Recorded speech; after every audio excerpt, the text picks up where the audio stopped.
Matematika 6 klasė. Pamoka trumpai, paprastai, aiškiai. Kvadrato perimetras – plotas. Kaip apskaičiuoti kvadrato perimetrą? Kvadratas yra keturkampis, kurio visi kampai statūs, o kraštinis lygios. Apskaičiuojant kvadrato perimetrą, sudedame visų kraštinių ilgius arba kraštinis ilgį padauginame iš 4. Perimetras žymimas P raide.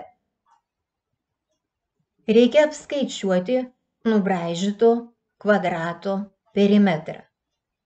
Perimetras lygų 14 + 14 + 14 + 14 lygų 56 cm. Arba 14 padauginame iš 4 lygų 56 cm.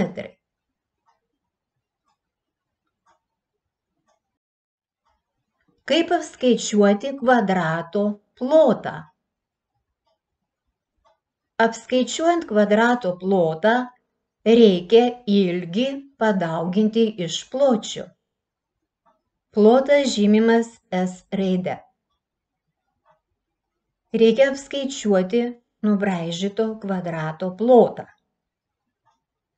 Kadangi ilgis ir plotis kvadrato yra tokie patys, tai apskaičiuojant plotą 14 dauginame iš 14 lygų 196 kvadratiniai centimetrai. Plotas užrašomas kvadratiniais vienetais.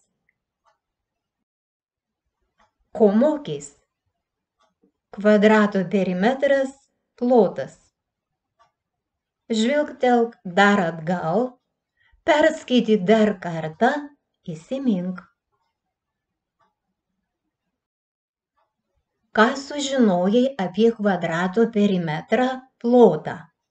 Atsakyk į pateiktus klausimus. Kas yra kvadratas? Kaip apskaičiuoti kvadrato perimetrą?